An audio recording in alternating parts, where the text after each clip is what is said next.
I love the view up here.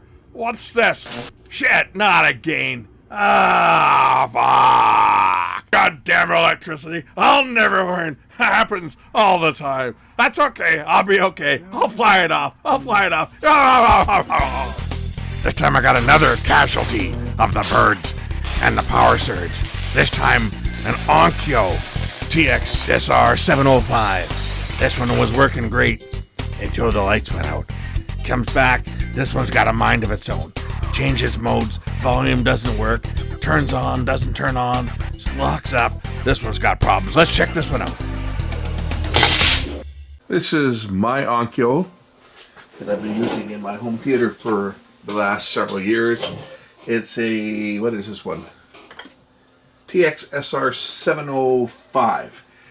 THX certified. It was a fantastic sounding unit.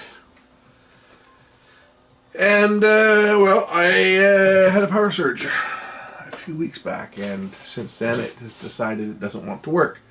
So if I turn it on, it should turn on, and it'll, yeah, see, now if you look at it here, it just froze. Right. Now, well, now it's working again, but it'll freeze up here.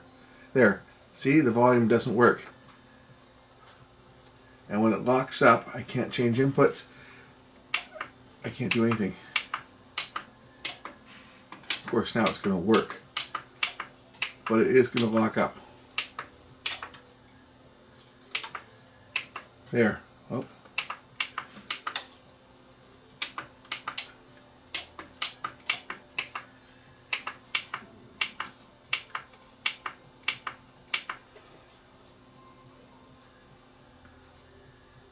Things are changing by themselves.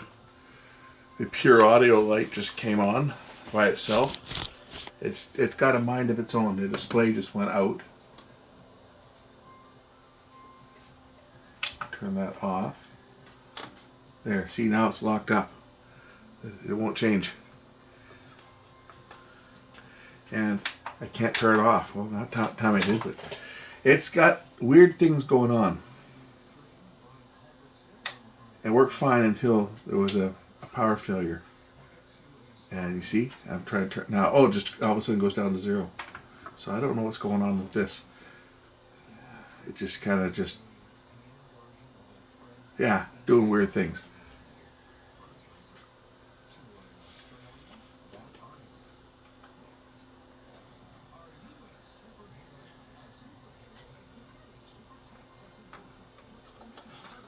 As you can see, this one's had the caps done on it.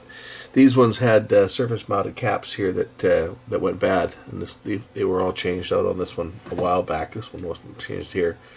That one wasn't changed, but the rest of them have all had they had those caps changed out. So I don't know where to even start to look on this. The fact that it's doing weird things, I'm thinking a capacitor is what's causing it. But could be any number of things that's going bad on it.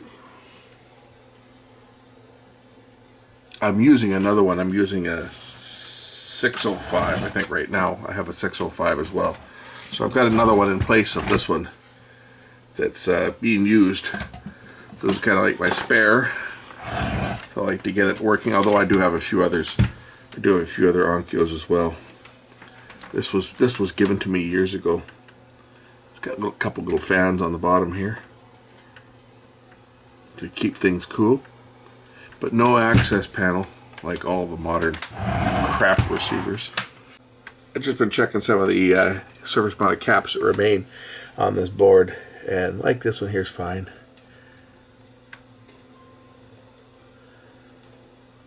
.6. It's a 22 at 10. So 5.4 would be okay.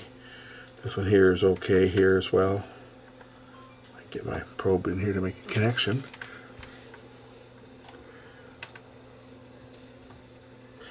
But this one,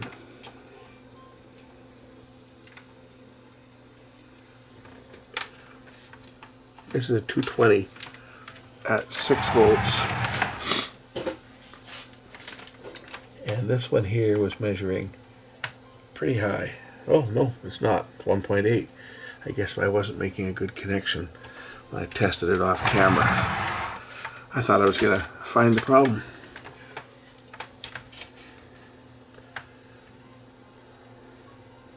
.6. I mean, they all test good.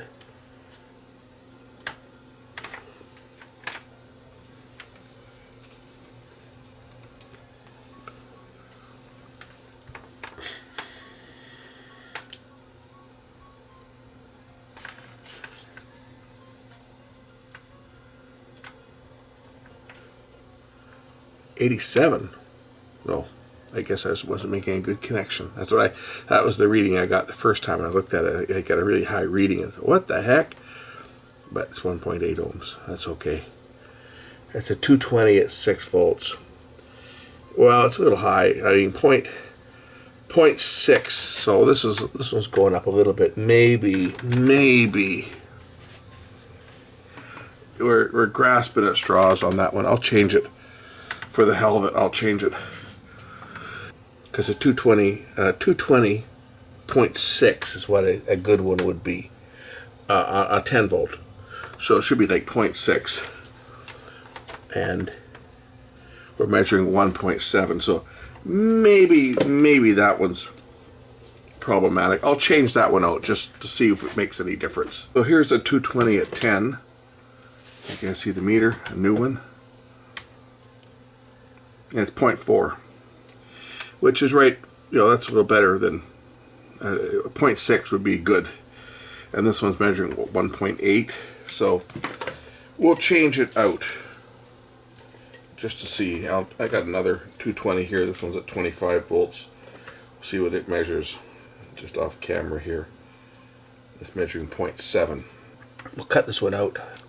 See, that stops the volume control from doing its weird things.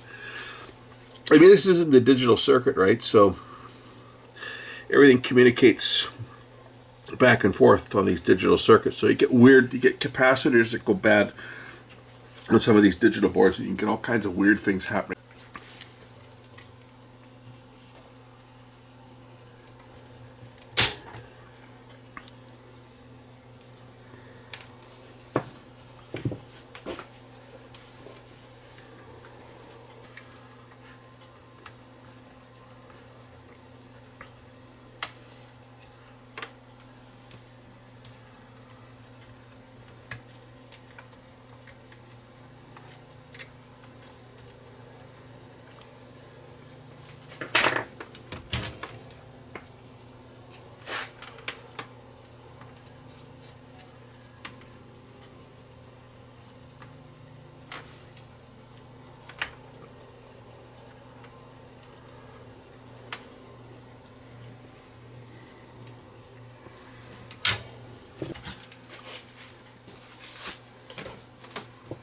Okay, I'll plug it in again, and we'll see if it's still doing weird things, and then if it seems to be okay, I'll monitor it for a while. I'm not going to be putting it back into service just yet because I just spent a whole bunch of time taking it out of service and putting in the backup. So I have lots of time to monitor this to make sure it's working good before I put it back into service. But we'll plug it in and see if it does anything different. Power. Let's see no, still freezing, you see? So it wasn't that cap. But something's weird. You see the display freezing? When I'm turning the volume, see? This is what's happening. It just freezes up. Like a communication line is locked up. Like it's waiting for communication. And it doesn't matter what I'm doing. I could be in a tuner mode, and I could be, where's the tuning on here? Is it this one? See? It just stops.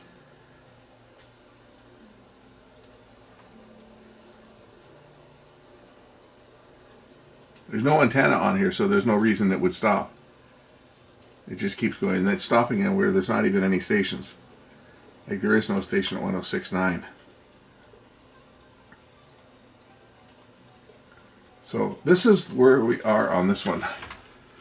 I don't know where to even begin to look on this at the moment. Something on the logic board, for that matter, or on this other board here. You'll see there's other capacitors on this other board, because I think the main micro is over here on this one.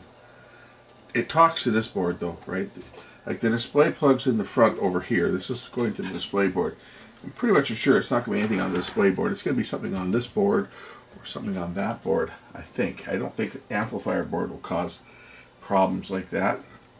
But it certainly, it has all of the indicators of a cap that may have gone bad. And there's more, I think there's more caps on the bottom side of this board too. There's more surface mounted under here. It could be one of them. This other board seems to have all through hole. But this board has surface mounted on top and the bottom, and there's some more down here, so it might be some of these ones that are going bad under here. You can see them. You see the surface mounted caps down there? So it might be one of those that's going bad on this digital board. So I'm unbolting the digital board so that I can carefully lift it out of here and take a look underneath it without tearing any ribbon cables. Okay. Voila! Our favorites. Full. Some of them were replaced. Some of them weren't. This is full of our favorite little bastards that cause so much headache. Good chance it's one of these ones that's giving us trouble. Just get the ESR meter out and just start checking them out.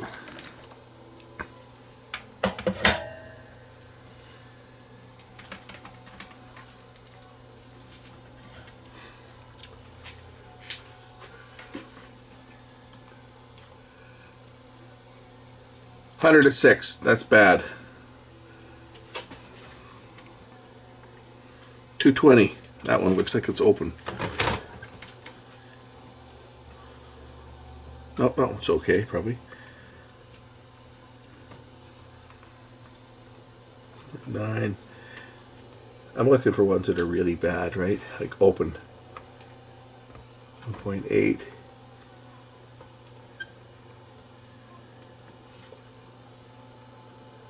That 220 is open. Looks like completely. Yeah, that one's open. That one's bad. I'm just gonna mark these with a pen here, just so I know which ones I've checked out.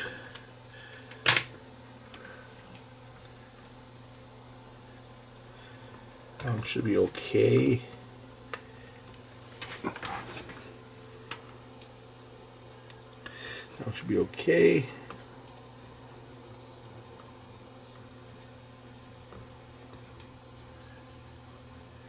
That one's open.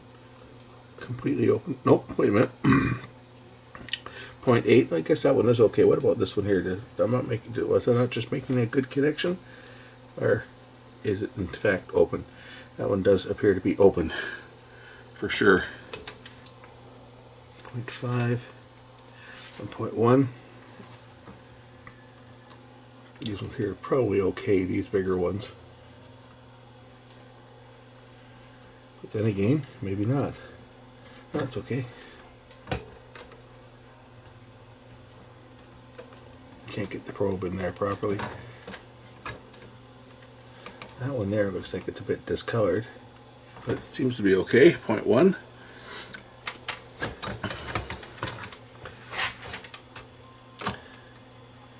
Point 1. 0.5.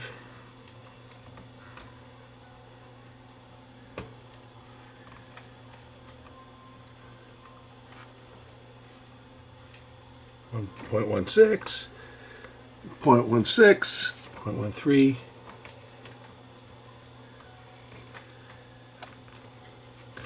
Half the fun is getting the probe in here sometimes. I need sharper probes. That's what I need, because I can't get into some of these really fine spaces in here. These ones are probably okay, but this one here definitely is open. Nope, it's not. I guess I wasn't making a good connection. It's 2.2, a 220. I mean, it's a little high. 220 at 4 volts should be 8.6. It's measuring 2.2, but it's not overly super high. I can't see that being the culprit. That one's measuring 0.0. Almost like it's got a short on it.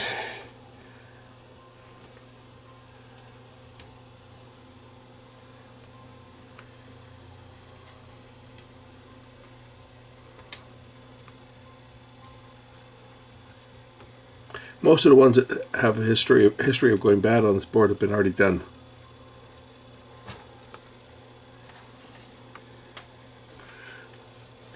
I'm just going to remove this one that measured 0.0 in circuit, because something else could be loading it down.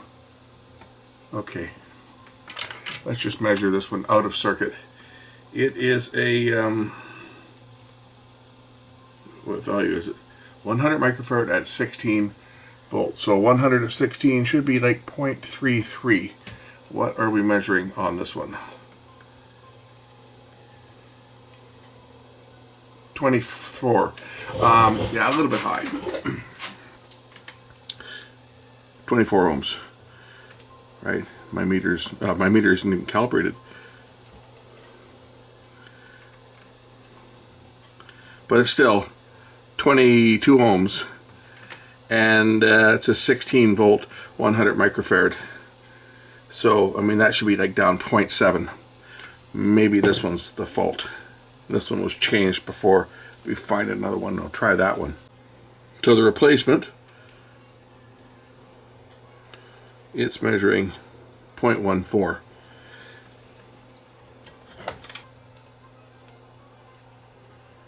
We'll just get this prepped and installed, and then we'll reinstall the board and see whether it changes its behavior. But certainly the way it's behaving is certainly indicating a capacitor. And like when it locked up on me and I couldn't turn it on or off, if I unplugged it and let it sit unplugged for several seconds, it would turn back on and I could control the functions, and then everything locked up again. And I had to unplug it. So, I mean, it was playing, I had sound and everything, but I could not adjust the volume, I couldn't change the input, I couldn't do anything, it just froze. And I had to unplug it. And then I had control of it for a few minutes, and then it locked up again. So then after a few times fiddle farting around with that, I just said, you know what, this is ridiculous, I'm changing the amp, and I went and grabbed my spare, which is a one down from this.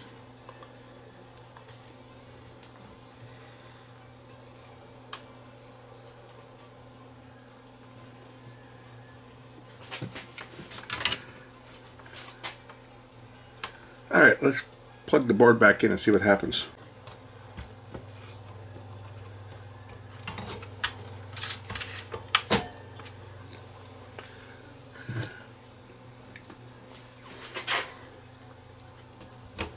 I won't put all the other screws in the back for the HDMI. I'll just put in the screw that holds the board in place and plug this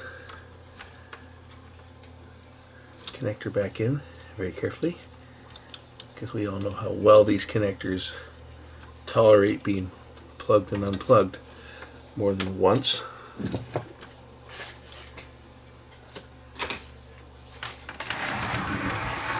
Okay, let's try this out and see if I've got any improvement.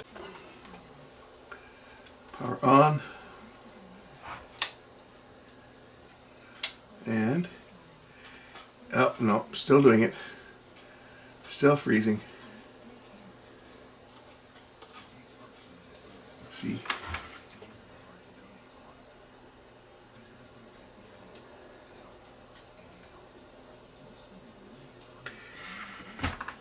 Just gonna try it out, hook it up, and see whether it will actually give me any sound.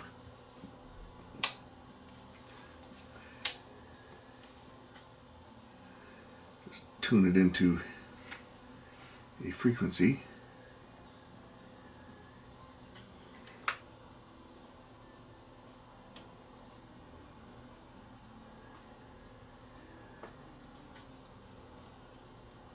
Okay. Now, is there any sound? There's no sound.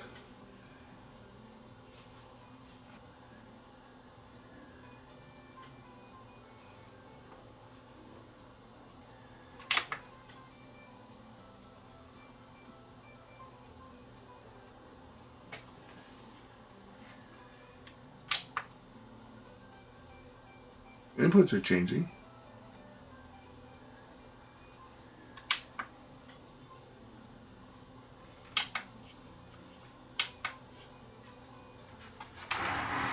I'm not seeing anything coming up out of my monitor either.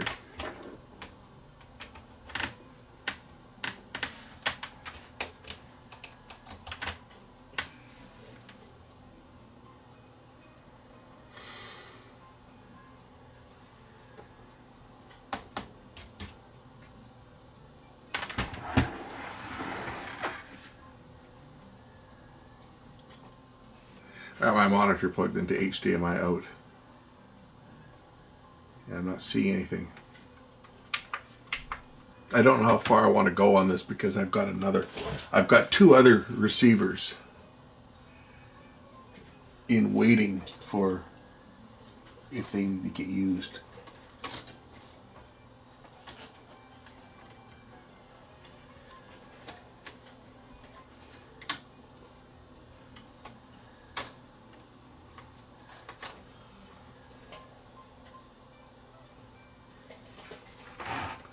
I'm not getting any sound though. Like when I put it into tuner. Oh, now it's locked. No, it's not. Didn't it work? It says it's tuned. It's got stereo. Speakers should be on.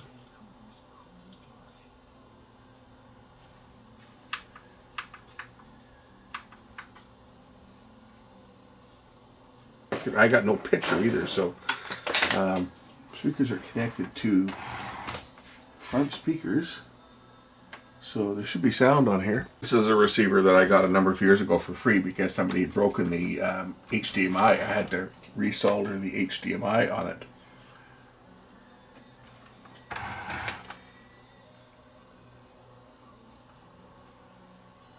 Right now it's got a mind of its own. I think I'm going to have to just sit back on this one and just decide what I'm going to do. So this is the TXSR 705. I have a TXSR 605, which is the one down from this that I'm currently using. I have another TXSR 605. I don't know if it works or not, but I'm assuming that it probably does. So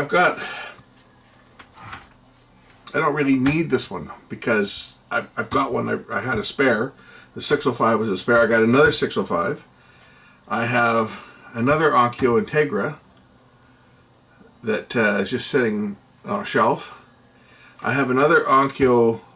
It's a big 2-channel amplifier, high power 2-channel amplifier, but it's a 240 volt version. And it might make sense to pull the transformer from this one if it's the same output voltage and wired into the 240 volt version at some point and make a working receiver out of that. So I have some decisions to make as to whether I'm going to I spend a bunch of time on a receiver that I got for nothing. I got this for free because the HDMI socket was broken. So I kind of have to weigh the options whether I want to spend a whole bunch of time on this or whether I want to just retire it, because as I say, I got two other 605s which are almost identical to this. Number of inputs are a little bit different, but other than that, they do a good job. Anyway, I'm going to close the video down now because I think I'm going to put this aside at this point, and maybe we'll pick this up another day I just kind of wanted to get a quick look at it and see if it was something minor, but the fact that I'm not getting any sound, I was getting sound out of it before. Like the radio was working. It would just lock up, and you couldn't adjust it. And once it locked up, you couldn't even turn it off. It was doing that when I took it out of service. You couldn't turn the volume up or down, change inputs. It just completely locked up. It's not locking up now. It's kind of momentarily freezing when you're adjusting the volume. It'll stick. But what I noticed was when the display freezes at 30, if I turn it and let it sit, all of a sudden it jumps to like 50. So that's why I was wondering whether maybe it's just a display that's acting up. But I got no sound out of it now at all, which is weird. So now it's doing the same thing. Okay, that time it changed. But it was doing the same thing it was doing before. It wouldn't change input, you see.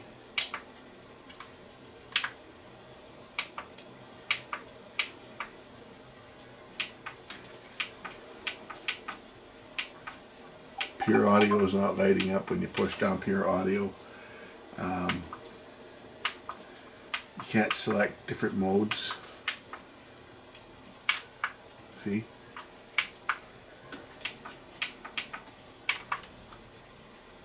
This is what it was doing. It's just become very sluggish at responding against anything. And I tried a factory reset on it. That was the first thing I tried. And that made no difference. So I think at this point I'm just going to put this one away. Put it on a shelf for a rainy day. If I ever get a rainy day around here. Because I've got others too.